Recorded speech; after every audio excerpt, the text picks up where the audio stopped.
I'd like to talk about my experience when I was the writer and then the community editor for the Caribbean Star, later the project editor for the African Star.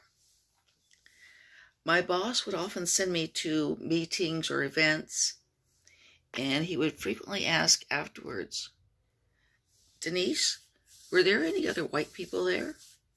And I would usually say no.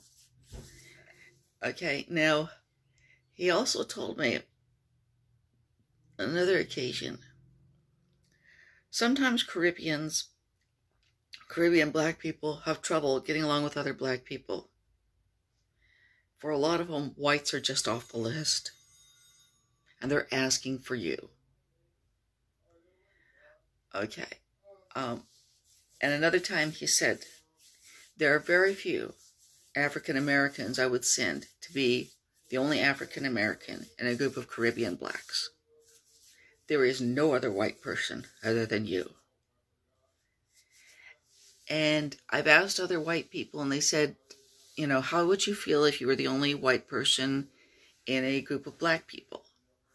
And I talked to somebody who I believe is not at all prejudiced, and he said, I'd feel very self-conscious about it. And I've talked to other white people, and they tend to say the same thing. I'd be very self-conscious about it. Okay. And I never felt self-conscious about it. Now, why was this? Okay. One of the symptoms of schizotypal personality disorder is that you are less sensitive to the immediate environment. Your feedback loops are kind of weaker than the average person's. For example, I was in shorts. I would be in shorts when it was starting to get cold. I was in an elevator one time and somebody expressed, surprise that I was dressed as lightly as I was when it was getting cold. And somebody else said, she doesn't know there's any such thing as weather. Okay. I mean, I do know there's such a thing as weather, and I do dislike being rained on. But the fact is, I have less reaction to weather, temperature, things like that than the average person does.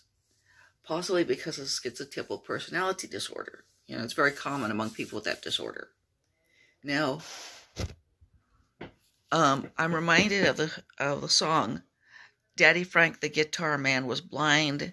It's a Merle Haggard song, and it's about a family. The father is blind, and the mother is deaf.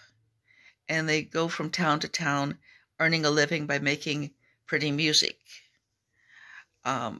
It's like I said about Mama couldn't hear the pretty music, but she read our lips and helped us sing along. And it also said their one and only weakness made them strong. In the situation that I was in, as the only white person among black people, one of the symptoms of one of the disorders I have became a strength instead of a weakness. I wouldn't have felt self-conscious in a group of Asian people or a group of American Indian people or a group of Hispanic people either. I just don't react to that sort of thing. But again, it might reflect, this might be part related to the reason I don't react to the weather. And as a result, though, I made a great impression on my boss because he said, Denise, to me, you are living proof that race does not have to matter. It's one of the finest compliments I've ever received. I hope you enjoyed hearing this and will subscribe to my channel.